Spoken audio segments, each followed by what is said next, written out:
The BWI Daily Edition on Pro Day. I'm your host, Thomas Frank Carr. Nate Bauer is here. It's Thursday, which means Penn State's Pro Day is finally here, but it's also Thursday because we got to do the mailbag, Nate. We got questions that people want answers to. Are you ready to expound on 7-word questions for 15 minutes? Maybe. Depends on what the topic is. That's a good point. We got some good questions today, so I think that's an important. I guess that's where my mind is going immediately. Is we've got some questions about Pro Day. We got some questions about NIL. All the news of the week, our viewers and listeners already hit on, so we're not bringing things up before we get to your questions today on the BWI Daily Edition, which of course you can always submit at BlueWhiteIllustrated.com and the Lions Den message forum if you're a premium member. So here's the important things you need to know. There's a checklist of things you need to do after you watch this video. The first one is subscribe here to Blue White Illustrated on YouTube, so when you watch this, you don't ever miss it, and it comes out, and you're like, oh yeah, there's the mailbag. I'll throw that on, because today we're releasing it during Pro Day, seeing as we're talking about Pro Day, so it's a little bit of an earlier release. So subscribe, hit the notifications in case there's any special circumstances of when we release videos. Secondly, here's the other thing. Subscribe to BlueWhiteIllustrated.com for just $1. Then you can ask questions, and you can be a part of the show, because Lions Den message forum listeners and viewers and subscribers, they get their questions on the air. And, of course, I solicit from Twitter as well, at Thomas Frank Carr. Put it out on Wednesdays. So you have a couple different ways you can get your questions on the air, but BlueWhiteIllustrated.com message forum for $1 is the way to go, Nate. I've always called it a message board. What's the difference? It's a forum. It's a forum, but you post messages on the board. I think this is like when you name a stadium and then name the field. By the way, maybe every day is message game board. day. Oh, that's nice. I like that. Mine says work hard, nap hard. I would have one that says work hard, and on the other side it says work harder, you didn't work hard enough the first time. But I'm very I say a lot of things, so I'm very wordy. The gift givers in our lives know us very well. Yes, and they knew to get me the largest cup that they could. So appreciate it. Now I know there's people out there that have gigantic cups of coffee. So I'll just go with my regular large one. Okay. We've had enough fun already, Nate. We've talked about coffee. No more fun. Talked about subscribing. Now let's talk about the questions that people want to hear. The information, the news, the insight that you bring to this episode. The BWI mailbag with Nate and T-Frank is live. Let's go to our first question, which is, I hope I got this in the right order here. Yes. Mike GKSPSU asks, does the new NIL collective announcement mean Penn State is caught up to other schools from an NIL perspective, narrowed the gap, or just taking the first step? Greg and Ryan suggested that NIL will play a big factor in the class of 23 earlier this week on the BWI recruiting show. And it's a big way for the class of 2024. Is Penn State now on track to be able to compete from an NIL perspective? A lot of this is very new information, Nate, but this is something that's been going on behind the scenes. So what's your view of where Penn State is in the NIL landscape? Right. So, it took me some time to come around to this and to start to understand kind of this mindset. But here's the question to you, T-Frank, is do other programs, right, athletic department, this is where it gets tricky, right, is it's not the athletic department's doing, they can't be affiliated, so at least that's the way we have to talk about it, right? Or at least that's the way they have to represent it. So it's not specifically affiliated, but my question is do other schools have them already? Do other schools have collectives already?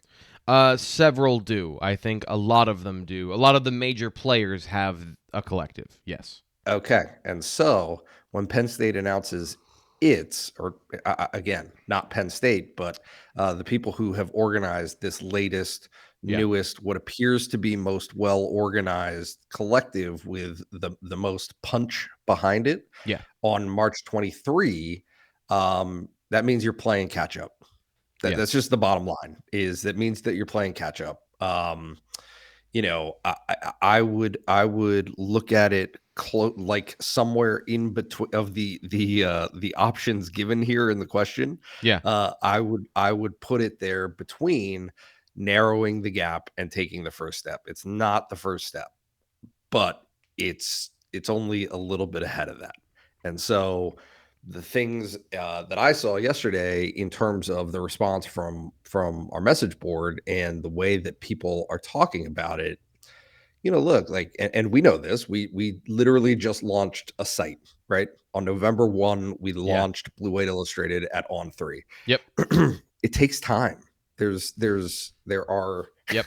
there are things that have to happen, kinks that need to be ironed out that take time and can only happen with time. And so, I think that it is of critical importance for the people who are behind this collective to be able to have it up and running and operational and be able, like, I don't think that there should be an expectation from anyone's end that it would come out without a hitch, right? Like Right. that there would be no snafus. And so it's just a matter of, can you get it rolling to where it is again rolling, right? Where it's natural for student athletes, where it's natural for the larger community Yeah. of people to get involved. And I don't know, like, I don't know what the answer to that is as to what a reasonable timeline is,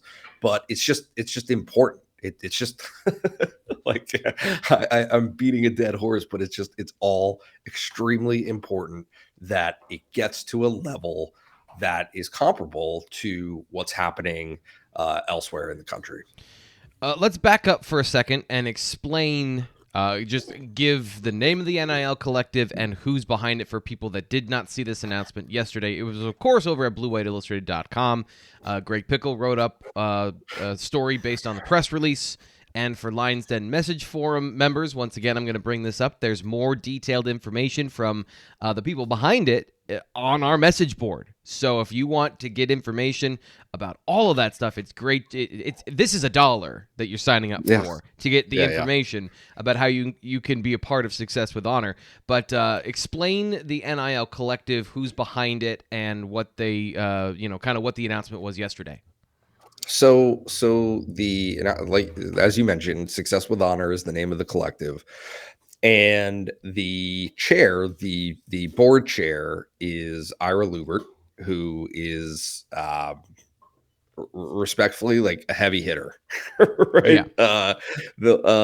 A very successful businessman, who has been a board chair of Penn State's Board of Trustees, like, big deal guy in the Penn State ecosystem. And there are others on the direct board who are kind of operating this, but Jason Belzer is the operator. Like, he's got a bunch of these, right? Like, the Penn State isn't the only one, and so there's kind of this, like, hybrid of money and power, right? Yeah. On the board chair, institutional knowledge, Yep. in terms of, like, people who have done this before, and then they have this advisory board, which is filled with names of people that every Penn Stater is familiar with, Yep. right? Lisa Salters, Michael Robinson, Todd Blackledge, Yep. Calvin Booth, That GM one, of. yes, Right, like, that one's interesting to me as far as, and I know basketball kind of takes a secondary seat at Penn State, but having an NBA GM on your advisory board and having that sort of institutional knowledge of the NBA and having that sort of clout, that can't hurt. Having advancing Penn State's, aspirations as a basketball program, right? How much can that sort of influence of a guy who's on the advisory board, maybe not a huge, not one of the founders, somebody who is I don't know how involved he is specifically, being that his Yeah. job is pretty important, but like, what is the tangible benefit of having a Michael Robinson or Calvin Booth as a part of the advisory board? Yeah, well, look, like I think that without knowing all of the ins and outs, my first impression would simply be to say that it lends cachet to this organization, Yeah. right? Is so that student athletes who like that's what this is about is getting student athletes on board to entrust, right, or to become a part of this operation, Mm-hmm. because it kind of acts as like a portal, effectively to pair student athletes again with opportunities, yes, but also just like money. Yeah. Yeah. They're Right? already Like, fundraising. They're fundraising for student athletes is yeah, a part of the initial launch as well. yeah. I mean, I think that the primary difference here in terms of what I have come to understand about Penn State's landscape is Penn State already has one of these. Okay, it's called Happy Valley Talent, Mm-hmm. and it is operated by the Chamber of Commerce, Yes. essentially, Yeah. right, for, in The State tourism College, and board or the whatever they are, tourism I board, think. right? Yeah. Exactly, and like they're doing their own thing, and they have some players, some Penn State football players who are involved in it. But the difference, and again, like I'm just speaking from uh, kind of a cursory knowledge, but it's legitimately, are you a business and do you have an opportunity for a student athlete? If the Right. answer is yes to both of those, then you have access to this portal where you can then at that point pair with these players and have a sponsorship deal or a charity deal, what have you. Yeah. The difference here with between that and Success with Honor is just a slush fund. It is a, hey, we are going to collect as many different sources of income to Mm-hmm. put into one big pot. And the pot has dividers, right, by sport, whatever the fan base wants to get involved in. But think of it like a stock that's kind of divided. You don't have to buy the whole stock in this case, Right. right? If you're a fan, you can invest very simply in, hey, I want this to support the fund that pays football players for NIL opportunities. Yeah. And so that's the important distinction here is you broaden the net exponentially by opening it up to fans who don't have a business, Yeah. right? Who don't have an NIL opportunity, but would very much like to support that endeavor for Penn State football players, or Is basketball, or women's volleyball, or soccer. Like down the list. And I think so that that's going to come to fruition too. Yes, and that was my next question. Is you mentioned you can support whatever sport you want. Is this also a way to paying athletes versus operational costs? Is this Mhm. any way to in the future save some sports if there is a economic crunch at Penn State in the athletic department and fans want to save the swimming and diving team or some other Tennis, non-revenue yeah, sport, tennis. Thank you. Another team yeah. that maybe they just put with tennis. They just put it in a new stadium. So like, how does that work when it comes to this particular thought? Yeah, no, I don't think so. Yeah. Yeah. Excuse me. No. Yeah, it doesn't move the needle to that end, and that's kind of what we're starting to talk about. And this is the larger conversation is, you know, uh, are you dealing with finite resources? Right. That's the question. Is academic Penn State as a university is a university, right? It has its own fundraising operation. It's like this big deal of how to raise funds for Penn State University proper. And then athletics has its own separate thing, right? The Nittany Lion Club and the things that are involved in, your seat license for football, like all of these donations that are made that go towards the Nittany Lion Club, that give you points, and they have their own whole system. Okay. Yeah. This is something completely separate from both of those, in that it is very simply an avenue toward compensating student athletes for what they do, right? Like for using their name, image, and likeness on Nate, stuff. I don't want to come across with too hard of an opinion here, but I can't help but make the connection that this feels like tipping your waiter. Like, bit. like you're going to the game, you're paying for the seat license, you're paying for the ticket, you're paying for parking, and now you got to tip the athlete because for some reason we can't pay them. It just like the whole, like, I understand that there are so many other layers to it beyond that, and that I'm oversimplifying something that has been years and years and years and years and years of institutional norms. Yeah. But at the end of the day, when you're describing it, it just feels a little bizarre at times. Yeah, I mean, look, like there's a reality to the fact that institutionally decisions were made as to what the notion of amateurism was, right? And that it was. I mean, this is where it gets goofy. Is that it's not for the institution's benefit; it's to the benefit of the student athlete that they maintain their purity in not being compensated with and again, like I understand where people are going to come in on this, with tangible cash. Yes. Money. Yes.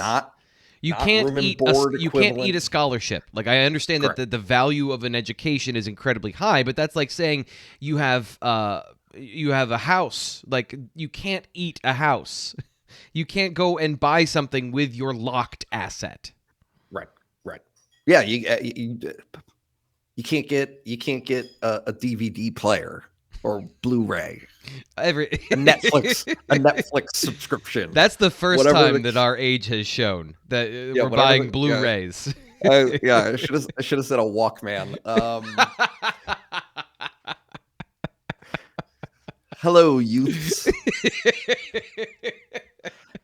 So like that is what we're that's what the deal is, right? And so as opposed to tipping, which is a societal norm, this is not a societal norm. And so that's the challenge that is at hand right now for the collective and for student athletes and on down the line, is how do you make it a societal norm? How do you get people to understand that this is happening everywhere else?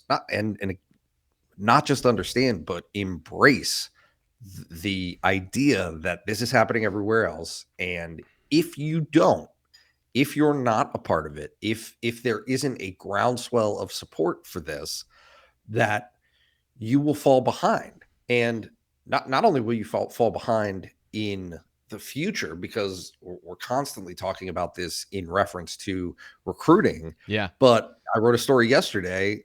Sandy Barber brought it up. College athletics recruiting, not just football, not just basketball, down the line. College athletics recruiting is players on your team who you want to stay on your team. It is transfer portal. Yeah. Right? Like players who you want to appeal to, who are in the transfer portal, who have an opportunity to transfer away from the school that they're presently with to you. Like it's messy. And I think that, I mean, we'll see. We'll see how it goes. Let's talk about it in real terms. This is something that Ryan Snyder, our coworker, was talking about on the BWI Daily Recruiting Show on Tuesday, that Gabriel and Grayson Murphy, UCLA has an NIL deal. So they're committed to UCLA. They verbally committed to UCLA, but they took a visit to Penn State. Penn State announces this a couple days later. Is that in enough time to influence the decision of two players in the transfer portal? This is not a theoretical thing that's coming. It's here right now. It's making an impact in the season for 2022. If Penn State can get to I think high profile as far as their abilities, pass rushers, which they desperately need. And I talked to Rodney Gallagher on the BWI Daily Edition, and one of the last things I asked him, he's like, I want to go into sports business, sports management. That's something he's interested in doing. So I asked him, is NIL going to be a big deal for you? And he said yes. Yep. So these are decisions that are affecting things happening right now. So Penn State getting in the game was critical. And one of the things that they mentioned on the message board that I think is important too is that it's not just handing a bag full of cash to players. The Success with Honor, the reason it's named that obviously is, deep in Penn State tradition with Joe Paterno, but also that they're going to try and educate and inform the athletes about money and taxes and all of these things. So when people go with the but or like what I read was our mission statement, that's what we're here to do, is to make sure all of that stuff happens for these players. So I appreciate that from that perspective of it's still about education, because I know from a personal standpoint, I had to learn hard lessons when it came to money and finance early in my life, and I didn't have a lot of money to mess up. But the more money you have to mess up, the more bad things that can happen to you. So I just think that that's important as well, and I'm glad that, and I hope it's not just lip service. I hope that is a part of what's going on with this particular NIL at Penn State. That's quaint, T-Frank. Like I know. I'm a quaint old school person. You are, and it's sweet. It's just not what it's actually about. It is, and I think that this actually has proven to be a little bit of a misstep. Is on the front end of it from Penn State's perspective, it was very solely like the athletic department's approach was solely educational. Yep. This is what our fundamental mission is to get these players to understand what opportunities they could have and how to deal with all of that, how to best present yourself and grow your social media following and all of these different things. There is a core goodness to that. Like that's a good thing, but that's not what NIL is about. That's not what collectives are about. Yeah, they are about will there be a fight and a competitiveness to doing it the best way, right? Yeah. I think that there is probably an argument to be made, a case to be made, as we get down the line in this 4, 5, 10 years. There are going to be horror stories. There are going to be players who didn't pay taxes or didn't understand tax implications, didn't understand, like contracts and requirements, and get themselves into bad situations that the school and the institution don't protect them from. Right. And if and when that happens, you can bet that there are going to be other collectives and other schools who say, hey, look, this didn't happen here. Right. And we would never let it happen to you. Don't go there. Yeah. Come here. Yeah. And from an on-field perspective, and we've spent about 20 minutes talking about the first question on the BWI mailbag, so we should get to another question. NIL all day. This is the biggest story, the most important thing that's going to happen, not just today, but maybe this spring, Drew Alar, come on. Yeah. Well, it depends what happens if he transfers to another NIL collective. People are still terrified. No, people are still terrified. I don't know if it's a psychological thing, Nate. I think it says something like we could probably do a psychological test on some of these, some of the messages we've gotten of understanding people's viewpoint of when they have something valuable in their mind, like Drew Aller, and they're still he's on campus. He's in a Nittany Lion jersey. We have video of him throwing passes, and they're like, "What if he leaves?" So anyway, I worry about from a football perspective that players will go to schools based on the money, and you'll have really good football players with a lot of potential going to subpar coaches that just have more money, and then you have players that don't develop the way they should. That is purely from a football perspective. That is purely from my view as a football analyst, that you don't want good players going to bad situations where they just waste their time. But I think this is what we go back to when we talk about, is it the play or the play call? Is it the coach or the player? The more we talk about this, the more adult you get here, the less amateur you get, the more that's placed responsibility-wise on the individual. You have to make sure you're making good decisions, that you're not doing anything stupid, that you have, if you're going to get into this, these are adult things. I was not ready for that at 18, but at the same time, you can go into the military at 18, so you should be able to handle finance too. Yeah. Like, those are responsibilities. We're going to place one-on-one. We can, as a society, expect people to make their own decisions in that light. So yeah, it's a cornucopia though. It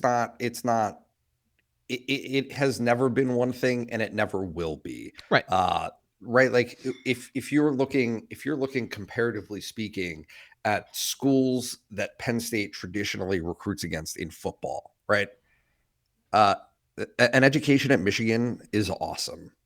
An education at Stanford is awesome. Notre Dame, awesome. The opportunities, right? Like the football experience at those places is awesome. Like, all of those things are, one, what you make of them, but two, just part of the larger picture. Yeah. And so, like, it's, you can't, like, for a lot of these guys, like the high end guys, the top prospects, the people who are in the the on three rankings, like at the top, in the top 300, the top 400, the top 500, like, you can't mess up.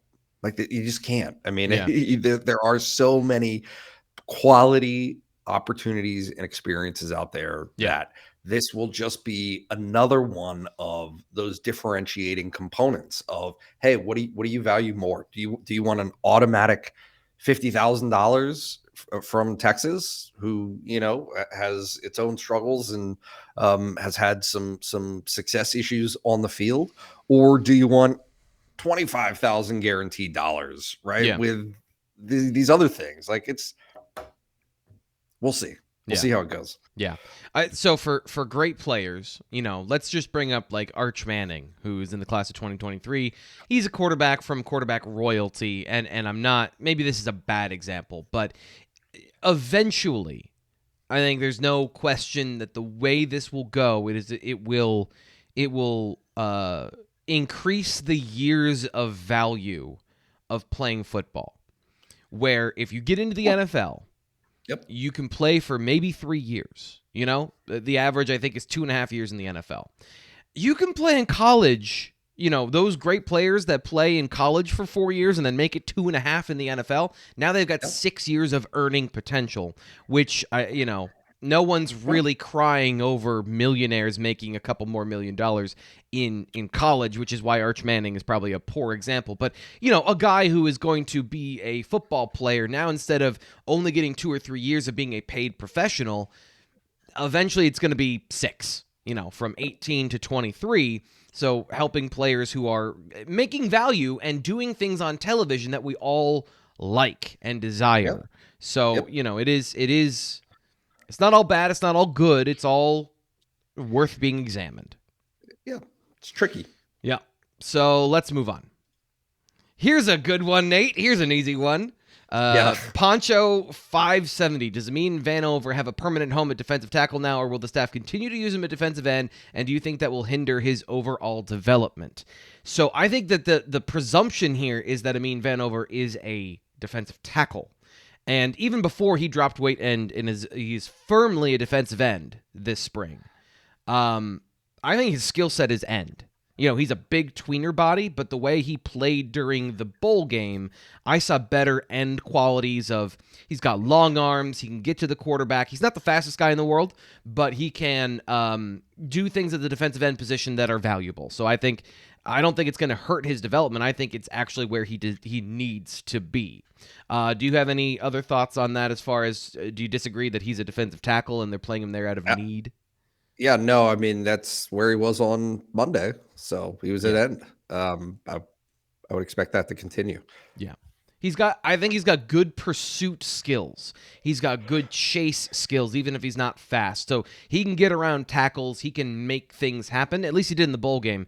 And I don't know that was the best offensive line in the world from Arkansas, which every time I say things like that, or like Arkansas didn't have a pass rusher, or Arkansas didn't have a great offensive line, or the quarterback threw the ball terribly when he did throw the ball, then it's like Penn State fans or Arkansas fans be like, they won the game, right? Yeah, by a lot. Yeah. Poncho had another question that was actually pretty good. That this one comes from this week. So he asked, what's the biggest reason to how Penn State got so thin along the offensive line and at linebacker? Do you have anything other deeper, nuanced other than recruiting? So I think that the question is how thin are they? Like in actuality, because I was kind of like, I looked at the linebackers and I saw 12 or 13 on Monday, and my immediate thought was, oh man, they might be in a little bit of a pickle here. They don't have that many bodies. Yeah. You know how many linebackers they had on the roster last year? It was 12. Yeah. So it hasn't really changed, and the dynamic between, or the difference between scholarship and walk-on really hasn't changed all that much. It's just a matter of you got a couple of guys who weren't able to early enroll and aren't on campus yet. And so because of that, it looks different from what it will be. But yeah, I mean, I don't know. I don't know that it's quite as dire as it might seem, but when you're talking about a college football roster where you don't have the opportunity necessarily to guaranteed go out and pick somebody up, it can look that way if you don't get who you're looking for out of the transfer portal. Yeah. So there's a couple of things here, and this is what I asked James Franklin about this on Monday during his press conference, and it's something I wrote about last week at BlueWhiteIllustrated.com when it comes to Manny Diaz's defense. When you allocate your resources differently, it shifts your priorities and your needs. Penn State is young and inexperienced and unproven at Mike linebacker. But they have, over time, and I know Brandon Smith is going to color everyone's immediate impressions of Curtis Jacobs going over to the will position. But as James said, we've done this for 8 years. We have moved guys from that position over to the will for 8 years now. And they recruit guys based on, it's a fallacy that they recruit 3 linebacker positions. They recruit 2, and they get guys experience at the 3rd. That's what they've been able to do over the course of these 8 years at Penn State, is find guys that can play that Sam position. And James Franklin said it's a little bit lighter in responsibility. My disagreement has been, and I think my philosophical disagreement has been, it is really hard to play in the slot. It is really hard to play that position well, to do a good job, not just be out there and be kind of a steady force, which is what I think they're looking for, but to be a difference maker from that overhang position or the Sam linebacker position, whatever you want to call it. They have not always had that at times, but I think they've been good there. They've been better than most teams when it comes to fielding 3 linebackers on the field at the same time. That being said, they don't recruit Sams. They don't keep guys there. They cycle through that position, which shows you what they value more. That should show you exactly why it's not a big deal for them to flip to playing a safety there. So you condense what you have at linebacker, and then the Sam linebacker, field safety, field backer position, you can split that responsibility between sub packages. So I don't know that they're I don't know that they're super thin at linebacker. I think, as you pointed out, they are inexperienced. Yeah, I mean, the game has changed, right? Like that's kind of what we're talking about is people pass the ball more.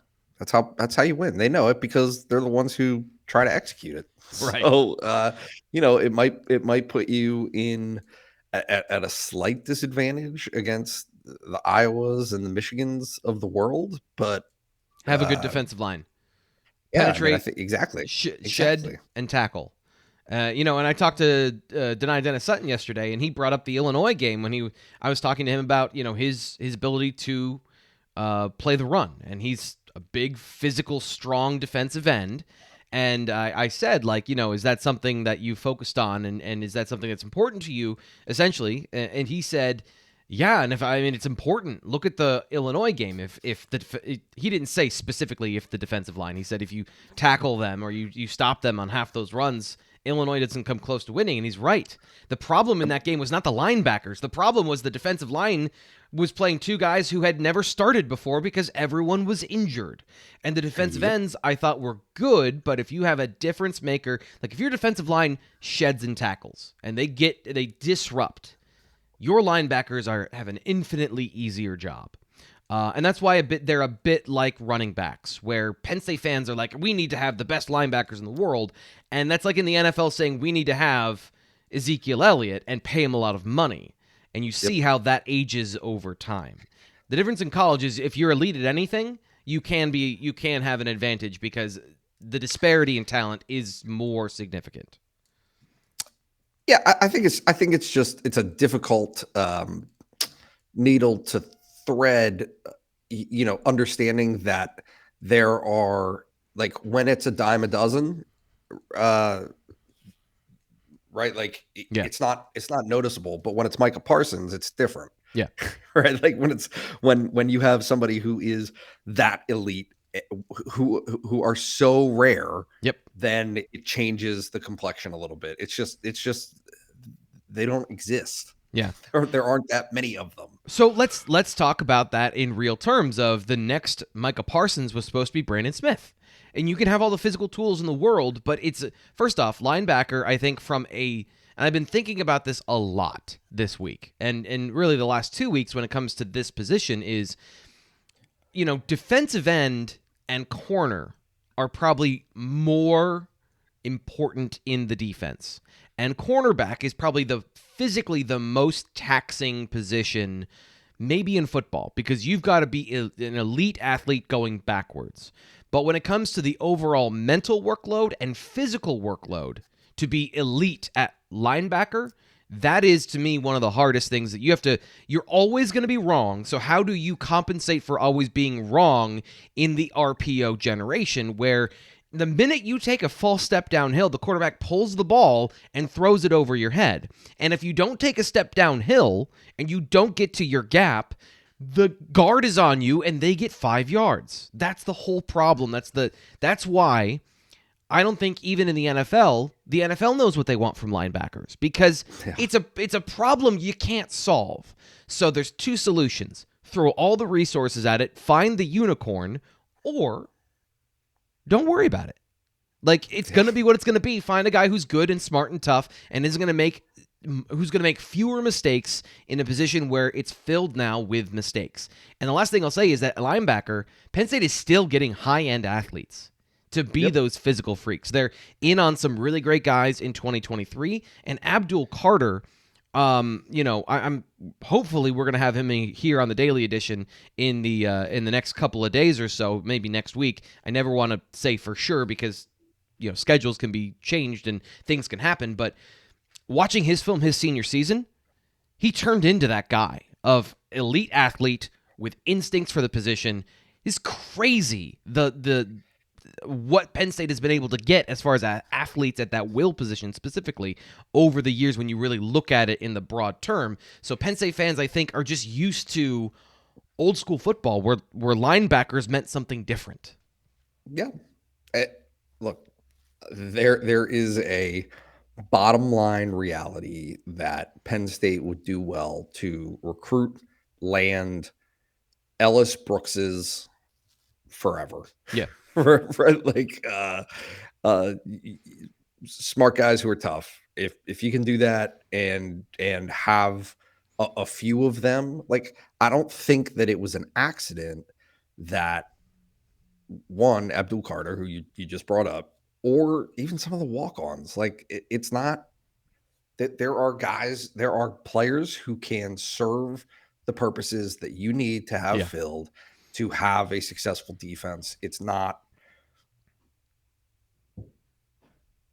the end of the world. Yeah. It's not the end of the world. Like, it's just not that perilous. You need to shoot for the moon at every position, but you can land short of that in certain positions more so than others. I think that's kind of the differentiating factor there. The last thing I want to ask about Poncho's question is, would you feel different if Anthony Wiggin was still on this roster, about the offensive line and the depth? Talking about that position specifically. No. So, I think my initial reaction about what happened, why did Penn State get so thin? I think it's safety. I make the argument that the transfer portal gutted them. Other positions, I'd make that assertion as well. But at the offensive line position, like, they just didn't get numbers for a couple of years because of the pandemic and a switch between offensive line coaches at a bad time that they could not have predicted. Right? You can't predict that there's going to be a worldwide pandemic that shuts everything down. Oh, by the way, you just switched coaches and you've got to rebuild some relationships in certain positions, in certain places. And, you can't go out and recruit. You can't use your ace. You can't throw your fastball. And then for a year and a half, it's not like the world waited around for you in this environment. Yeah. So sometimes also, and it's not anybody's fault, but, like, sometimes you take a chance and it doesn't pan out. Yeah. And you have to, like, you have to take some chances. You can't recruit all 5 stars. So, you see the mound of clay and think that you can mold it into one thing, and it turns out to be something else. And, that just, it happens. Yep. So yeah, that's where they are. Epic name guy, Losi's mustache is back. He asks, I'm sure you're going to be asked a ton of questions about NIL, so I'll ask a draft question. Do you think any of the non-combine guys have any shot of getting drafted? Derek Tangelo, by Congo is what he means, Eric Wilson, or Ellis Brooks? Do you have any thoughts before I soliloquy about this? Give a sonnet? Well, you are much better versed at this than I am. I think my guess would be Ellis Brooks. But maybe Congo.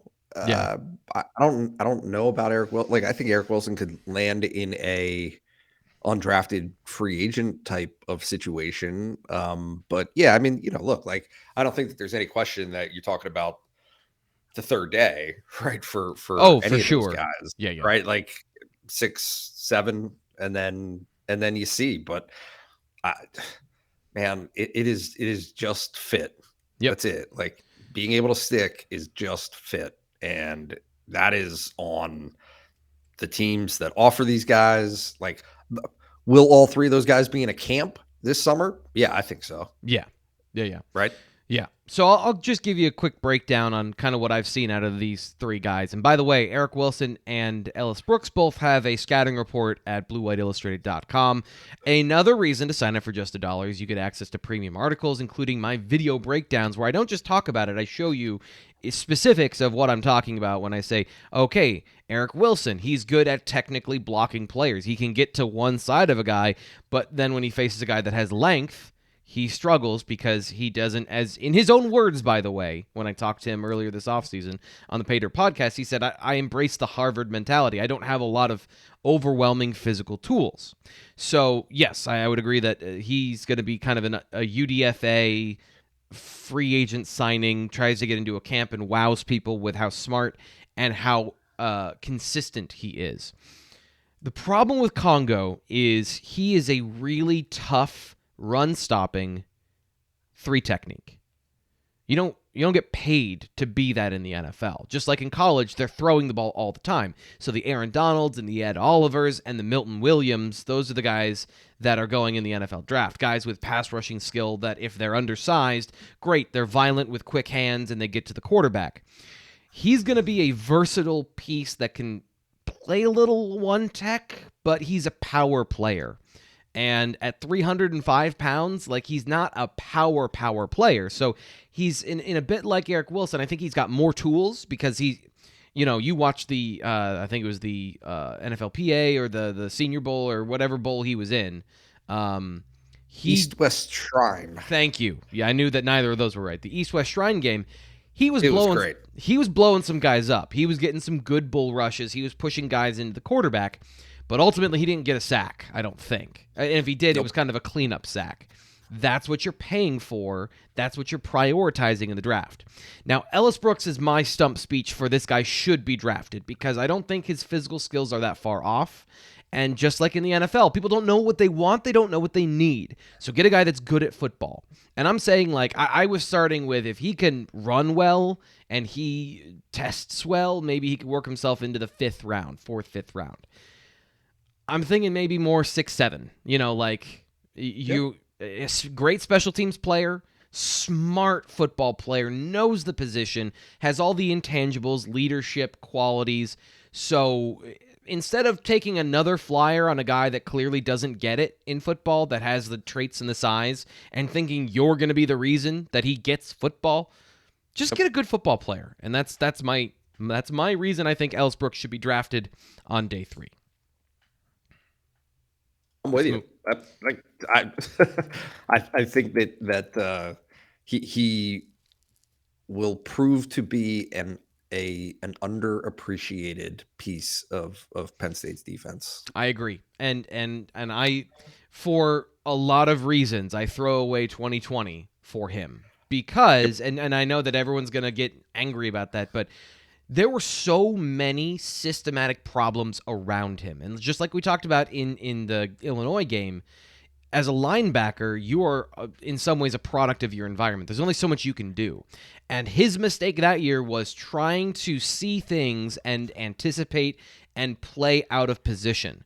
And that's where he's not Micah Parsons. He's not the guy that can do that. He was trying to fill that role as the playmaker. And he just needs to be the consistent, steady force. And that's what he was this year. So, like, as soon as he learned that lesson, he became a really good football player. Okay, so Ella Newberry on Twitter asks, forget about where he actually goes in the draft. What QB offensive scheme do you think fits Dotson the best? So Jahan Dotson, where does he fit the best? Well, when you talk about quarterbacks, get the best one. Go to the best one. Yeah. Dude, that's you. Yeah, all you. Aaron Rodgers needs a receiver all of a sudden. Kansas City really needs a receiver all of a sudden. I think those are both systematic fits as well for Dotson. Although Green Bay's a little bit play action run heavy. He's not going to be a great run blocker where he's out there on the edge dominating corners. So, but he's got good deep speed. He's a good deep receiver, so that would be a skill set. And Devontae Adams, a bigger, more physical player, but was a route running technician, was a guy that didn't have overwhelming speed coming out of the draft and became one of the best receivers in the NFL because of his positional skills. So that's clearly a fit for him. In terms of what schemes, I think more so than the play action bomb where you only get a couple of chances to go up and get the ball. And I still think Jahan's contested catch ability is a little bit underwhelming considering how good he is getting the ball in space when he's uncontested. I think a West Coast system, route running, timing, precision, speed, and then getting in open space. So San Francisco's another place that would fit him really well. He's not the big physical tackle breaker, but they do a great job of getting their players in space and letting them run. And the difference here and why it's not a perfect fit is because Jahan doesn't break tackles. So that's kind of what I'm seeing is I think he can be a boundary receiver. I think he is not just locked into being a slot guy, but that would be his role in the NFL. That's how the NFL will see him, as the shifty slot receiver with good speed that can get yards, and if you get him open, he can then catch and run. So that's kind of where I see him in the draft. Okay. PSU 87 says, when coaches say reps, what does that actually mean? Is it like in our highlight video, Blue White Illustrated on YouTube, which you should go check out, where Aller is handing off to Singleton and no one around him? Is that a rep? Or is it when the offense and defense line up against each other and are playing either tag off or tackle?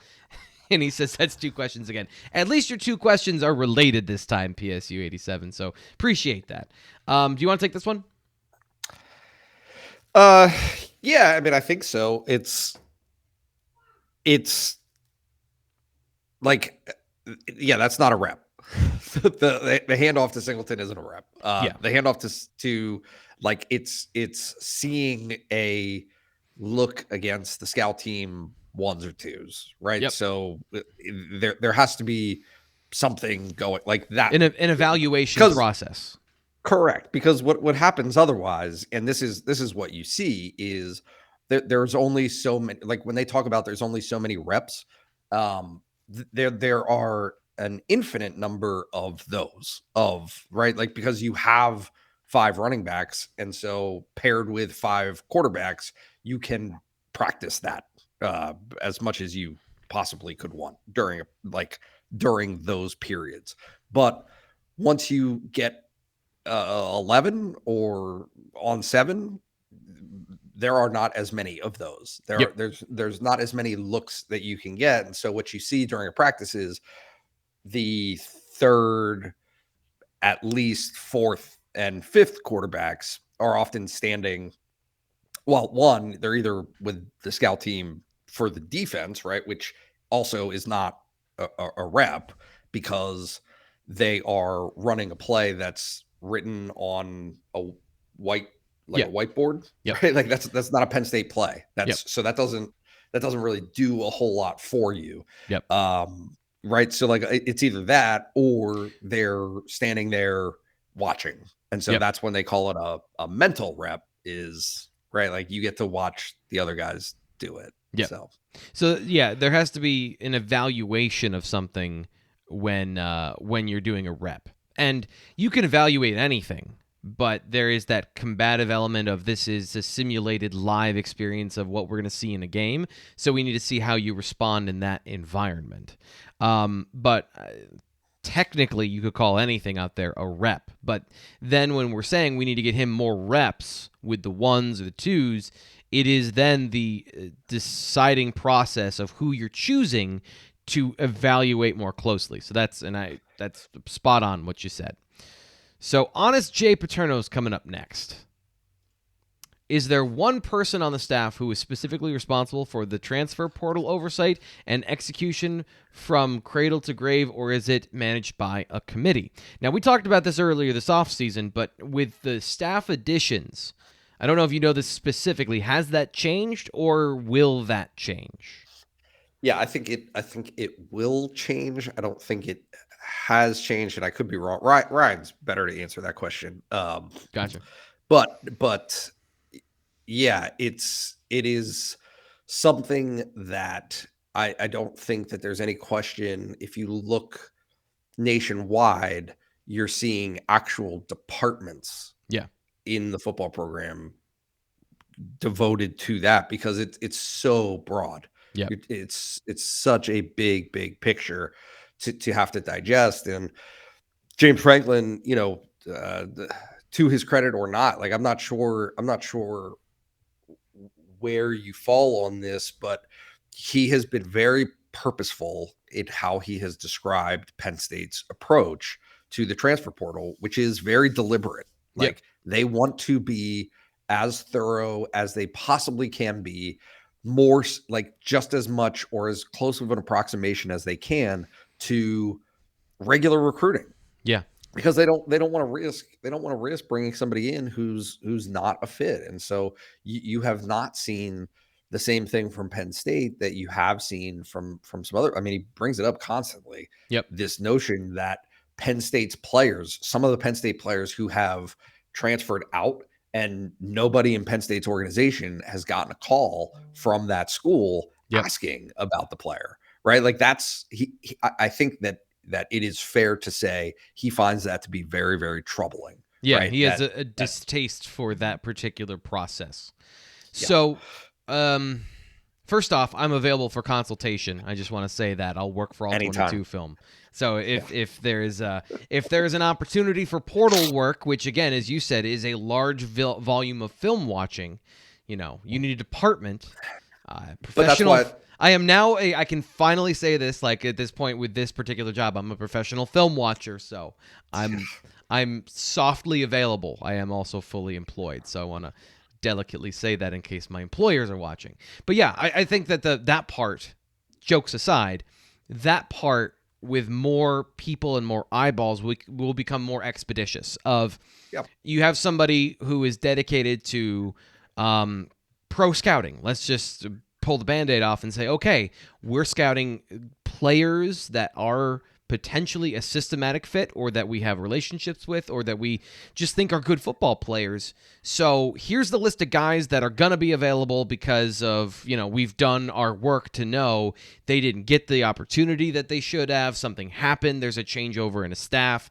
And then when somebody does become available, all of a sudden it becomes, okay, here's 24 hours, we've got your film breakdown, because that's all we do. Like, bam, we got that with the transfer portal. The name comes up. We got a profile ready for you. And then if you want to, you can then begin the process of personnel evaluation and personal evaluation and expediting that process. That, I think, is going to be the biggest change for Penn State over time, is just getting that initial kickstart of, okay, these are the guys we want to look at. Then we'll go about our due process, which takes time no matter how you do it. That part of calling, like what you do, your personal relationship intel gathering is not something you just do. It takes time. It takes calls, conversations, connections, that sort of thing. So, yeah, I think that's going to be the biggest change for Penn State this upcoming cycle. I think this one's already in the bag. Yeah. No, these things are constantly evolving, and they will continue to evolve. Yeah. Yep. And I think it's a good model too. Like, truthfully, to borrow from the NFL and have that division of labor, pro and high school scouting, it's a good model to follow because it clearly works for teams when they do it right. And I think that it's a, I know a lot of people in the building don't want to do it that way, but, James Franklin worked in the NFL for a couple years. He has that pro model. Players always talk about this team in particular. Micah Parsons, Saquon Barkley always said, yeah, it was very much run like an NFL organization. Now that I'm in the NFL, it's just now I don't have school. So it's just another layer of that. Let's go to another one of our regulars here. Beaverman72 has an interesting question here. Caden Saunders' development more important than Nick Singleton this year? If Penn State can run legit 4 deep at wide receiver, that changes the offense, something they haven't had since 2017. Nate, your thoughts on that thought? It's intriguing, I'd say. I guess I have a question as to what the development is. Like, what does that mean?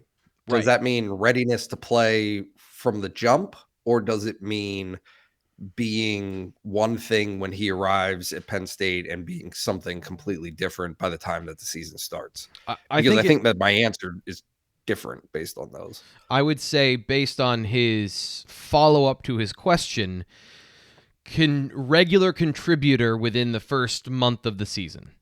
Yeah. I think that's probably, and maybe even a little bit sooner than that, seeing as Penn State once again has 2 Power 5 teams within the first month of the season. So, hit the ground running and becoming a regular part of the offense that produces and is a threat. Where's Caden lining up in your mind? That is a great question. He's another guy that I think I'm not solely putting him in the slot. I think he can play on the outside. And being 178 pounds, by the way, at this point, is the same size as Jahan Dotson last year. So he's already to that threshold that I wanted to see him at. I thought he would get there middle of the season, and he's there already. He's put in the work to be physical enough to play on the outside, and he did that in high school. So I would say, though, based on what they have, that I would say he starts in the slot and is, a backup versatile piece behind Parker Washington if you want to go 4 wide with receivers. Yeah. No, I don't know. I don't think it's an either or. I think that both of those guys Yeah. could be important. I think that, you know, do, like, do you need a stud running back?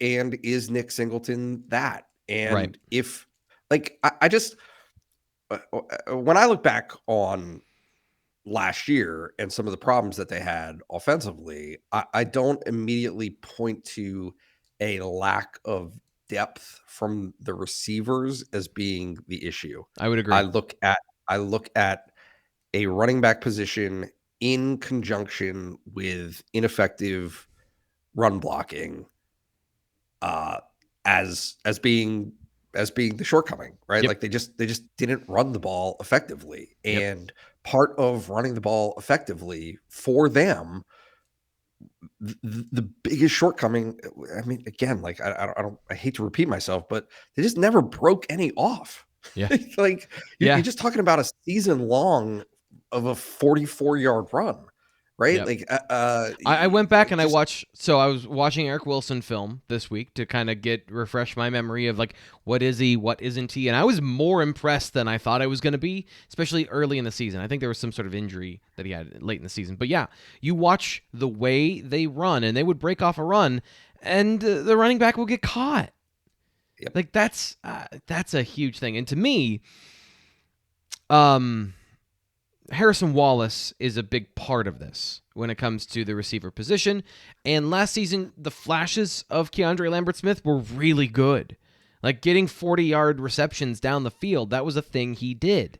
The drops were a problem. But you have enough depth at the receiver position that I don't know Caden Saunders has to be right away.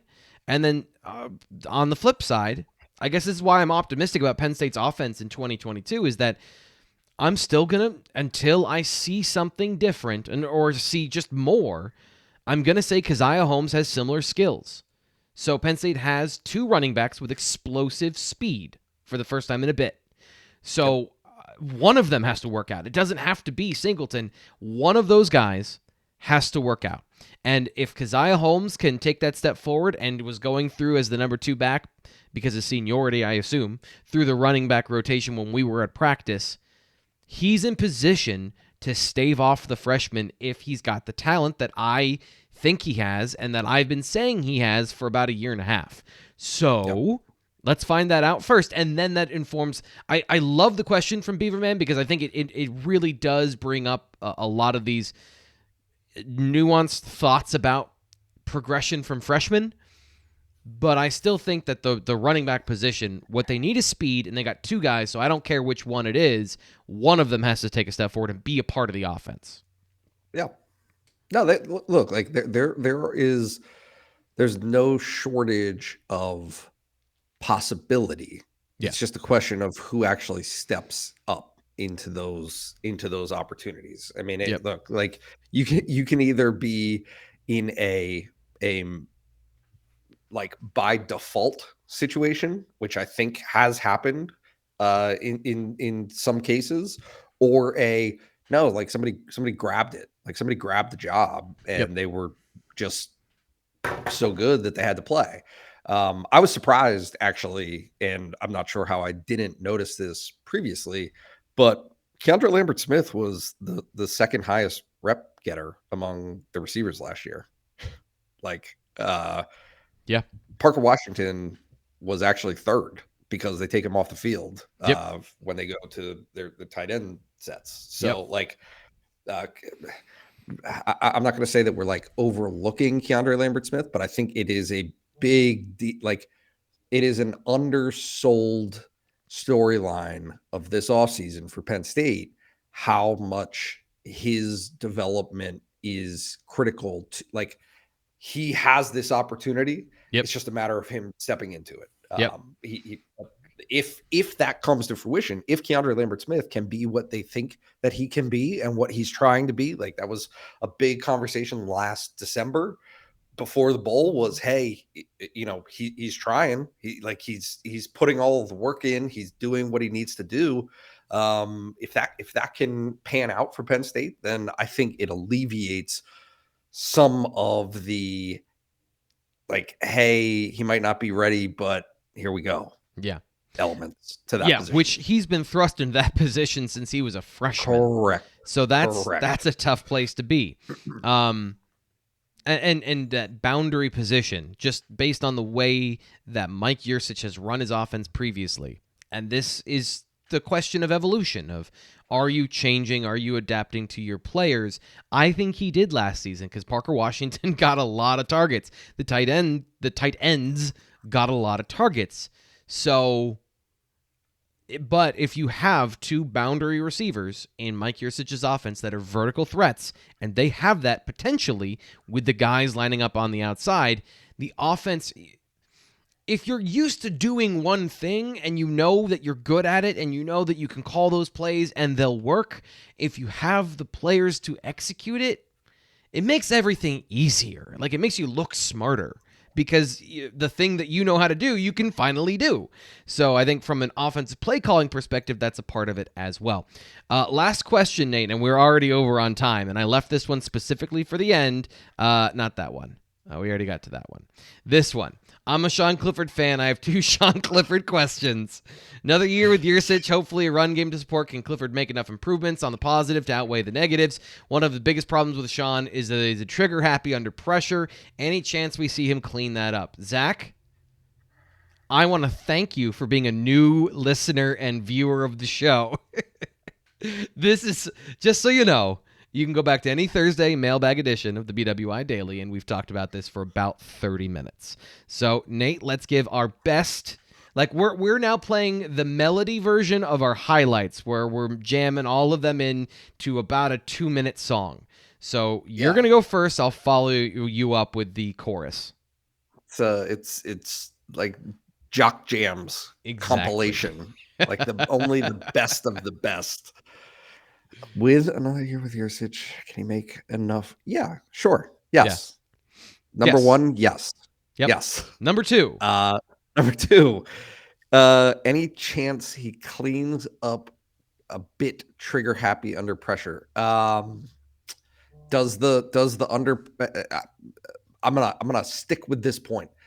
Does the under pressure happen less frequently? Because if it does, then you don't have to worry about that. Not as much, right? Like that's the biggest problem is he has a right. Like if the issue is he's a bit trigger happy under pressure, then alleviate the pressure, get a little bit better on the pressure, and you don't have to worry about that as much. We're gonna oh, sorry, I was getting into the song. Yes, that's it. That's the Sean Clifford conversation once again. We solved it. It just, everything has to be better. Everything. He and everything else, the offense, everything else has to be better. And then, yes. So, that was a good mailbag. That was also run the ball show. effectively. Run the ball effectively. Yes. Do that. Yep. Well, that's what I meant by everything. Because that's the thing. Anything else, Nate? I mean, that was our longest mailbag so far this offseason. We got into a lot of good stuff. Yeah, I need a nap. I'm tired. That exhausted me. My brain has nothing more to give. Yeah. And just so you know, we're recording this pretty early in the morning, so we're going to go have breakfast now. BWI Daily Edition here on Thursday, wrapping up. Don't forget, make sure you're following Blue White Illustrated on YouTube because we got Pro Day. We'll have a live update or live updates from there, and we'll have live reaction, instant reaction from Haluba Hall, where Penn State's players are trying to make an impression on NFL scouts right here on YouTube. Make sure you subscribe. I'm your host, Thomas Frank Carr. We'll be back on Friday.